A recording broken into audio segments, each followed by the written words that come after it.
En el año 2003, a pocos días de asumir y ante la amenaza pública de dolarizar la economía formulada por el presidente de la Suprema Corte de Justicia de aquel entonces, el presidente Néstor Kirchner se dirigió al país por cadena nacional, anunciando que enviaría a la Cámara de Diputados el pedido de juicio político de los integrantes de aquella Corte, que formaban la popularmente conocida mayoría automática.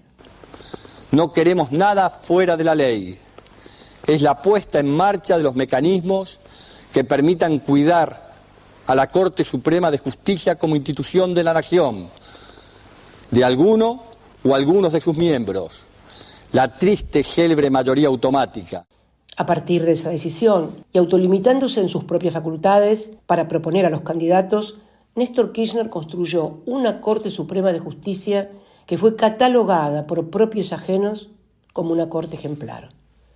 Hombres y mujeres, a quienes el presidente no conocía siquiera personalmente, dictaron fallos memorables, como el de la inconstitucionalidad de las leyes de obediencia debida y punto final, que ubicaron a la Argentina en el escalón más alto del podio de derechos humanos a nivel global. Sin embargo, a fines del año 2015, muy poco quedaba de aquella corte ejemplar. La muerte de algunos de sus miembros más connotados, la renuncia de otro jurista de prestigio internacional al haber cumplido los 75 años que marca como límite la Constitución y la negativa de la oposición a votar a los candidatos propuestos para ocupar las vacantes, dejaron al alto tribunal con apenas 3 miembros.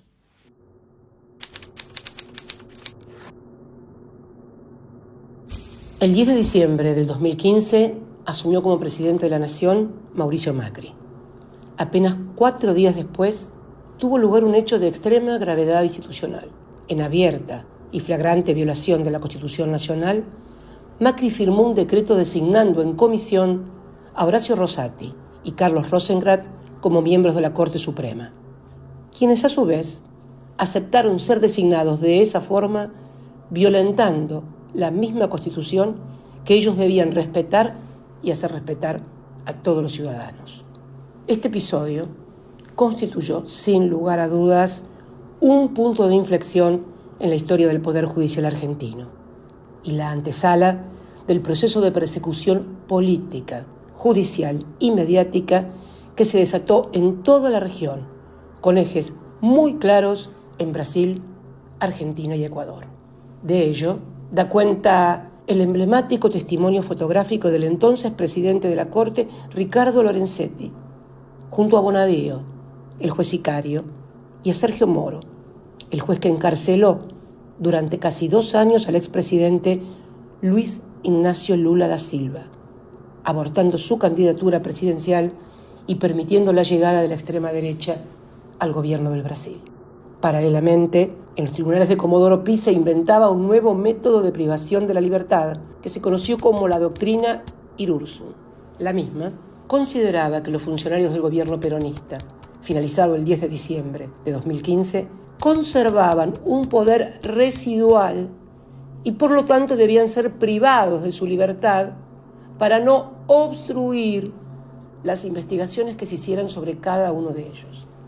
Así, se encarceló a mansalva a dirigentes políticos, sindicales y hasta empresarios de medios no afines con el gobierno de Mauricio Macri. Esa nueva corte no solo convalidó la persecución que aún continúa, sino que además se transformó en un lugar de permanentes intrigas palaciegas y disputas de poder por la presidencia del cuerpo y los recursos del Poder Judicial. Esa lucha culminó el 22 de septiembre del 2021 en un verdadero y auténtico escándalo. Una corte fracturada eligió a Rosati y a Rosengrad como presidente y vice. La decisión se tomó con la ausencia de los otros 2 miembros y Rosati tuvo que autovotarse para poder ser presidente. Igual que en la época de la mayoría automática con Nazareno, el mismo que había amenazado al presidente Néstor Kirchner con la dolarización. Así, en una Argentina circular, se retornaba a las épocas de desprestigio y decadencia del máximo tribunal argentino.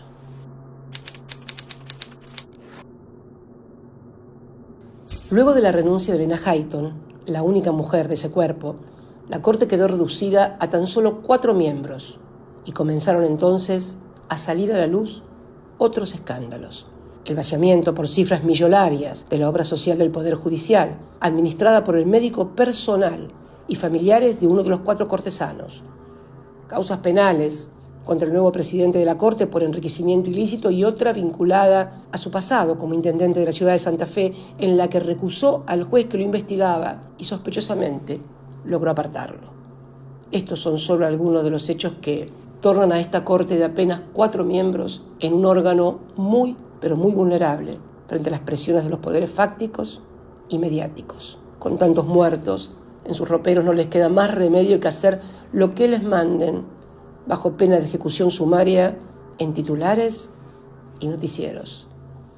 Así es como en el año 2021 sucede algo realmente increíble. Después de 15 años de vigencia ininterrumpida, lo que equivale a casi 4 periodos de gobierno, la Corte de los 4 declara inconstitucional la ley del Consejo de la Magistratura sancionada en el año 2006, a la luz de la cual se designaron más de las 2/3 partes de los magistrados que conforman hoy el Poder Judicial de la Nación. Peor aún, resucitan además la ley anterior que establecía que el presidente de la Corte presidía también el Consejo de la Magistratura. Toda esa maniobra era una vieja cruzada del grupo Clarín que siempre se opuso tenaz y públicamente a aquella reforma del 2006.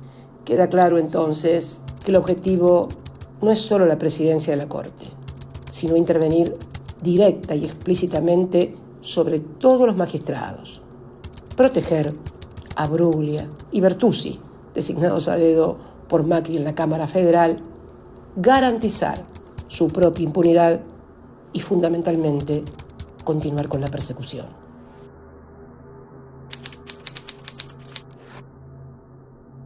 En esa dirección es como los medios de comunicación hegemónicos comenzaron a anticipar, cual modernos Nostradamus, cómo iba a fallar la Corte de los 4 en la causa fraguada y conocida mediáticamente como vialidad u obra pública.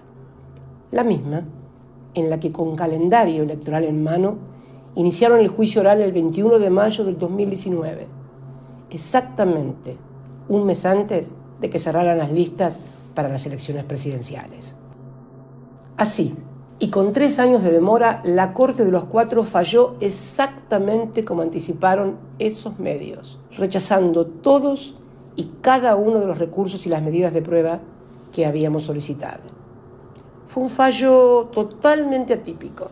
A la falta de argumentación jurídica y al lenguaje ofensivo utilizado, llegando a citar como antecedente el del genocida Jorge Rafael Videla, se le sumó el prejuzgamiento explícito y descarado de los 4 cortesanos como un aval anticipado para la condena, que, tal como dije el 1 de diciembre del 2019 ante el Tribunal Oral, ya la tienen escrita y, creo, a esta altura, hasta firmada.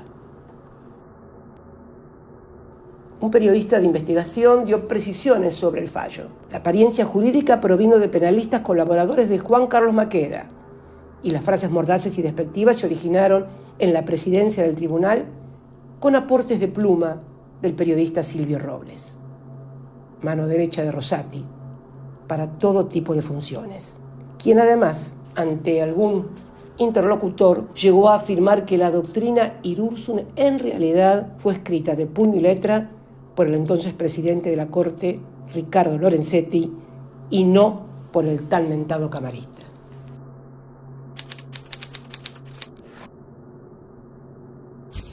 Al día siguiente que la Corte de los 4 emitiera ese fallo, aparece en escena, cual D'Artagnan judicial, uno para todos y todos para uno, el inefable fiscal Stornelli, pidiendo el cierre de la causa penal que investiga el vaciamiento de la obra social del Poder Judicial y que involucraría a Juan Carlos Maqueda.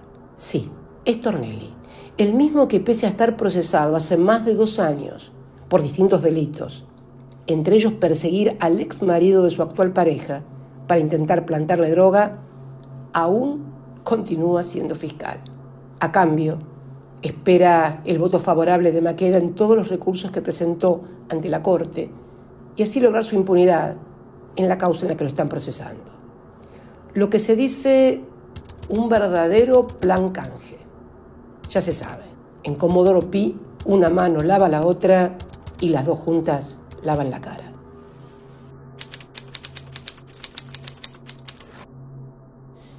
Estos graves hechos reseñados pueden parecer ajenos a los problemas cotidianos de los argentinos.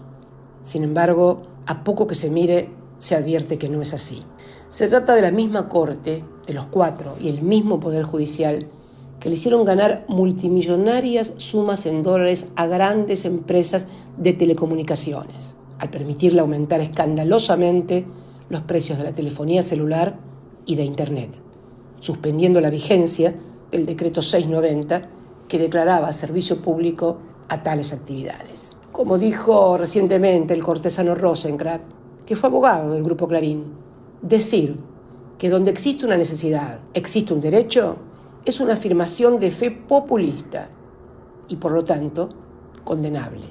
Salvo, claro, que, como está demostrado, la necesidad sea la de sus patrones. Es también el mismo Poder Judicial que permitió, a través de distintas medidas cautelares, que se evaporaran de las reservas del Banco Central más de 2.000 millones de dólares, complicando aún más las finanzas del país luego del criminal endeudamiento tomado por Mauricio Macri, que alcanzó extremos inimaginables con el increíble préstamo de 45.000 millones de dólares del Fondo Monetario Internacional. Endeudamiento criminal que ningún fiscal ni juez ha decidido investigar aún. Y por si algo faltaba como prueba, el pasado viernes, Bruglia y Bertuzzi, los puestos a dedo por Macri en la Cámara Federal y ahora custodiados por Rosati en el Consejo de la Magistratura, confirman una vez más su rol de guardianes de la impunidad macrista. Junto a Llorens, el visitador de Olivos y La Rosada salvan a Macri en la causa de espionaje a los familiares de las víctimas del Ara San Juan, la tragedia más grande de la Armada Argentina en tiempos de paz. La existencia abrumadora de pruebas sobre el espionaje, videos, fotos, grabaciones, testimonio, torna al fallo no solo en algo verdaderamente escandaloso, sino que además marca un peligrosísimo antecedente. Como no pueden ignorar las evidencias probatorias del delito, terminan avalando tareas de inteligencia sobre familiares de las víctimas, violando así no solo la Ley de Seguridad Interior, sino todas y cada una de las garantías construidas en derechos humanos después de la dictadura. De esta manera, el Poder Judicial, devenido en partido político protector del macrismo y perseguidor de los dirigentes de las distintas fuerzas que se le oponen, coloca a los ciudadanos y ciudadanas en situación de libertad condicional. Los argentinos y las argentinas deben saber que será muy difícil mejorar las condiciones de vida de todos y todas con esta Corte y con este modo de funcionamiento del Poder Judicial, en donde las condiciones de igualdad ante la ley son letra muerta de la Constitución. Nada puede funcionar en un país si carece de un Poder Judicial que tenga legitimidad.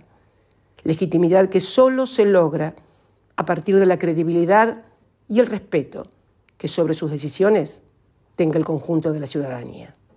Pienso y creo sinceramente que todos los partidos políticos de la República Argentina, de izquierda a derecha y pasando por el centro, tienen un imperativo categórico y republicano, el de construir, como hizo Néstor Kirchner en el 2003, con apenas el 22% de los votos y en el marco de una crisis institucional sin precedentes en la historia contemporánea, una Corte de la que todos y todas podamos volver a sentir orgullo.